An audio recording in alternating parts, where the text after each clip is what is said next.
Captain Jace Marlowe had always considered himself a man of humor. Not the kind of humor that cracked ribs, but the kind that could lighten tension on a long journey through the stars. Today, though, he had no idea that his jokes would lead him into something much bigger than a simple laugh. The bustling market on Aurora's Reach was alive with color and sound. Merchants called out to sell glowing crystals, exotic fabrics, and mechanical trinkets that seemed almost alive. Aliens of every shape and size moved through the streets, their voices singing in languages Jace had never heard before. It was a place where trade wasn't just about goods, it was about culture, wit, and negotiation. And Jace was good at all three. He wandered past a stall displaying rare energy crystals that pulsed faintly like captured stars. Jace was drawn to them immediately. He had been hunting these for weeks, traveling across the galaxy, trading small trinkets and favors for leads. But today, something unusual caught his attention. Behind the stall stood Solara, an alien woman of such elegance that Jace almost stumbled. Her skin shimmered with subtle patterns of light that changed with her mood, and her eyes glowed softly, holding a depth he could not read. "Good morning," Jace said, forcing his voice to sound casual. He knew he was staring, but he couldn't help it. "I'd like to buy one of these crystals, please." Solara's lips curved into a smile that seemed almost human, though other features betrayed her alien origin. "Humans," she said, her voice musical, "always in such a hurry. Take your time. Choose wisely." Jace raised an eyebrow. Wise advice from someone selling glowing rocks. Her smile widened. "Perhaps, but wisdom is in many forms." They began negotiating over the crystal. Jace joked, bartered, and even offered a story or two about his travels. Solara listened with interest, occasionally teasing him when he stumbled over his words or exaggerated his tales. It was refreshing, and Jace felt a connection he rarely experienced with anyone, human or alien. Finally, after a long, playful negotiation, Jace decided to break the tension with a joke. He leaned slightly forward, smirked, and said, "You know, with your grace and intelligence, you would make a lovely wife."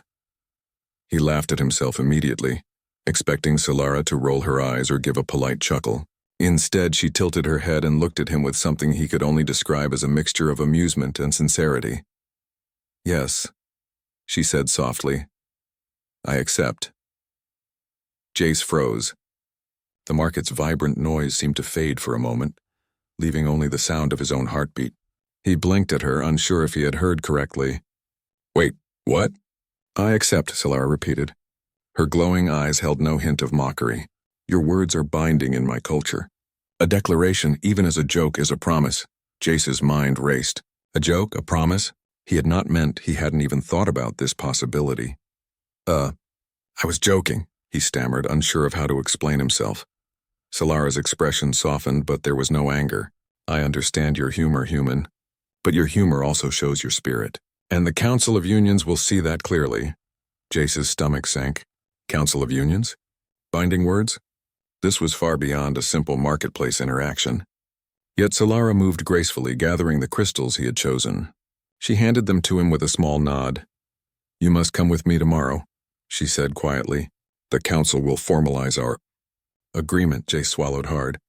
"Tomorrow? Formalize? Look, He stopped. His words sounded clumsy even to his own ears. Solara smiled gently. "I will guide you. Do not worry, human. Your spirit is respected here."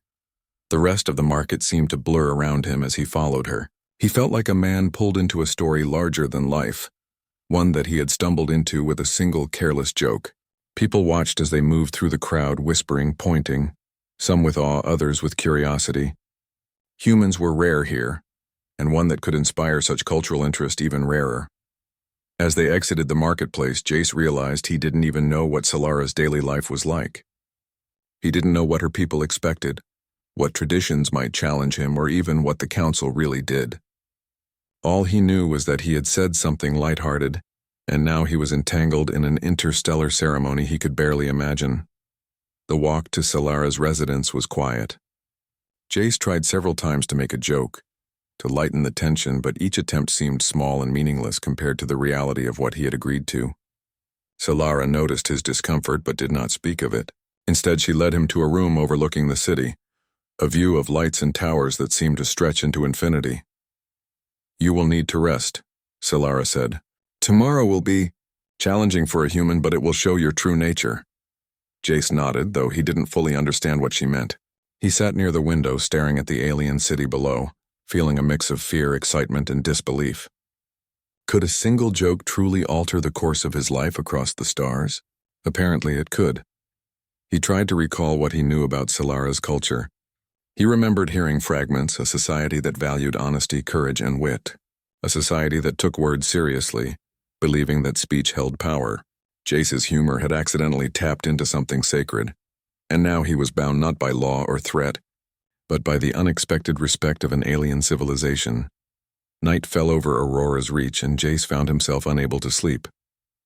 His mind replayed the events over and over. The marketplace, the crystal, Solara's unexpected response, the weight of her words. He realized that in her acceptance there was not mockery or trickery. There was curiosity, challenge, and perhaps even trust. By the time dawn broke, Jace felt a strange sense of purpose. This was no longer just a joke. It was an adventure, and somehow he knew he had to rise to it. Solara's culture, her people, and even the council ahead were all mysteries. But Jace understood something essential. Humans, with their humor, creativity, and ability to improvise, had a chance to leave a mark even in worlds far beyond their own. When Solara returned to escort him to the council, Jace straightened his posture, took a deep breath, and allowed himself a small, nervous smile. The path ahead was unknown, full of rules, rituals, and alien expectations.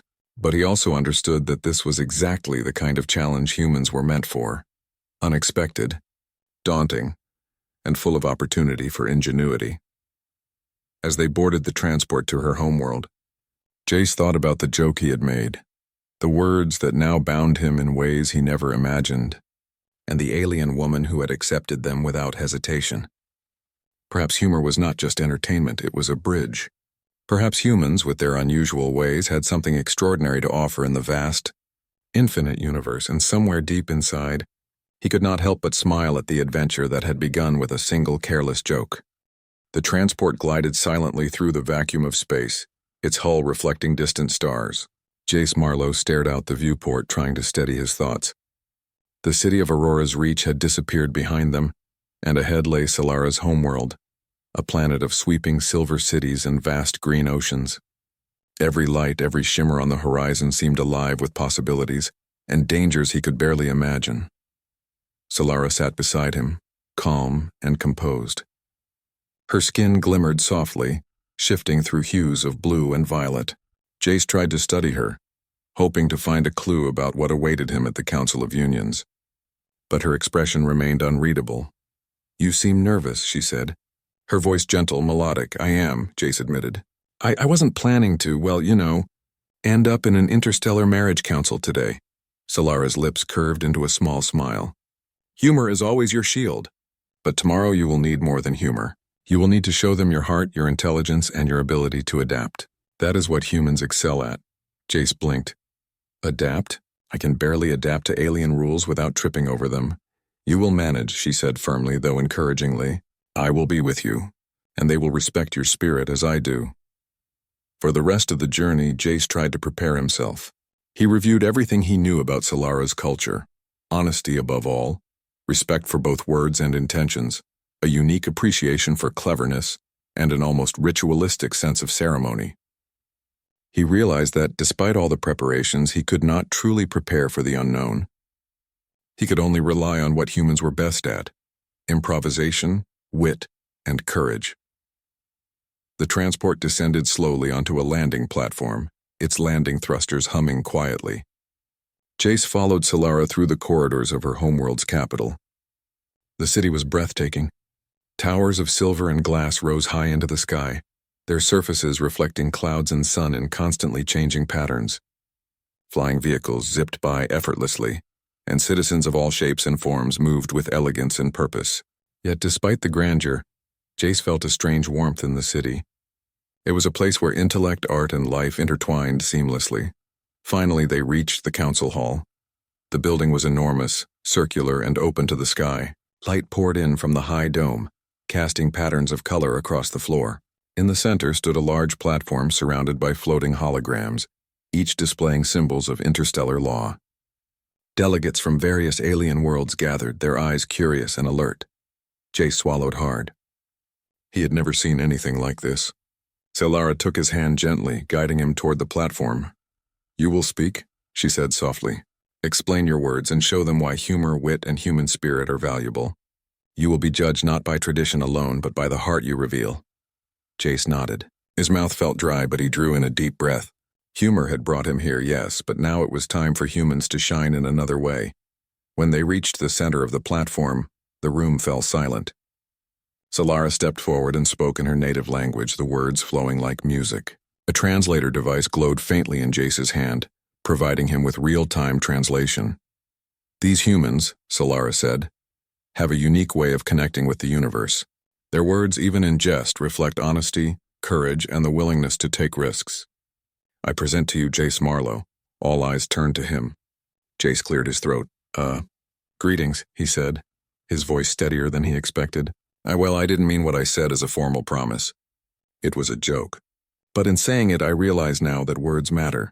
They create bonds, and sometimes those bonds lead to adventures we never imagined."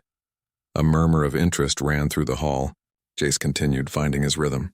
"Humans joke because we want connection. We laugh because we face challenges that can't always be solved by rules alone. But we also honor our words. We act on them. And sometimes even a joke can become a promise that teaches us how to be better, braver, and more compassionate." He paused, noticing a few of the alien delegates nodding, intrigued. "So yes, my words may have been playful, but they reflect my spirit, and the spirit of all humans. We find hope in difficult situations. We create solutions where none seem possible, and we learn from each mistake, using humor to connect rather than divide." For a moment, the hall was completely still. Jace held his breath. Then slowly, one of the elder delegates floated forward, glowing softly in appreciation. "You speak wisely, human," the alien said. "Your humor is not frivolous. It is a bridge. Your words, even unintended, carry meaning. You honor your declaration by being present, by listening, and by demonstrating your integrity." Jace felt a weight lift off his shoulders. Solara squeezed his hand reassuringly. He realized that humans' greatest strength, their unpredictability, their creativity, their humor, was recognized here in a way he had never imagined. The Council's trials began. Not dangerous but challenging tests designed to see the adaptability, intelligence, and empathy of participants. Jace faced puzzles that required lateral thinking, debates that tested his reasoning, and cultural rituals that required careful observation. At every step, Solara guided him, offering subtle hints and encouragement. But it was Jace's human ingenuity that truly shone. In one test, delegates were asked to resolve a simulated conflict between two alien species. The humans had no prior knowledge of the species' customs. While others relied strictly on law and precedent, Jace used observation, empathy, and humor to suggest a solution that honored both sides. The delegates were impressed. "Humans do not follow rules blindly," one said. "They find solutions where others see dead ends." Throughout the trials, Jace began to see a pattern. Humor, creativity, and the willingness to embrace uncertainty were not flaws. They were strengths. In a galaxy of rigid customs and precise rules, humans brought flexibility, courage, and hope. Solara's people were beginning to understand what made humans exceptional. At the climax of the council, a final challenge was presented, a test of courage and trust. The council projected a holographic scenario of a catastrophic event threatening a distant settlement. Delegates were asked to respond in real time, making decisions under pressure. Many froze, relying on rules or previous simulations. Jace, however, acted instinctively, combining logic, improvisation, and empathy. He suggested a plan that utilized the strengths of both humans and aliens, ensuring the settlement's safety. The council was silent for a moment, then erupted in approval. "This is why humans are remarkable," one elder said. "Their spirit does not bend to fear or convention. They bring hope, action, and innovation." Solara looked at Jace, pride shining in her glowing eyes. "You have done it," she whispered. The formal ceremony concluded. Jace and Solara's bond was recognized not just as a marriage, but as a symbol of interstellar respect, collaboration, and understanding. Delegates approached to congratulate them, intrigued by the humans' unexpected brilliance. As the crowd dispersed, Jace exhaled deeply, finally allowing himself to smile. Well, he said, all from a joke, huh? Solara laughed softly. A joke, yes, but one that revealed the truth about humans. Your humor, your courage, your heart, these are things that shine brighter than any crystal or city light. Jace looked around, taking in the alien world, the glowing delegates, and the endless possibilities of the galaxy. He realized something profound. Humans were not just passengers in the universe. They were creators, connectors, and adventurers. And sometimes the simplest act, a joke, a word, a small gesture, could change the course of history. He reached for Solara's hand. So what now? He asked. Now, she said, smiling. We explore. Together. And perhaps the galaxy will learn more about humans than it ever knew before. As they stepped out of the council hall into the warm, alien sunlight, Jace felt a surge of excitement. The adventure was far from over. In fact, it was only beginning. Humor, courage, creativity, and heart. These were the tools that had carried him this far. And now, with Solara by his side, he knew humans had a place among the stars.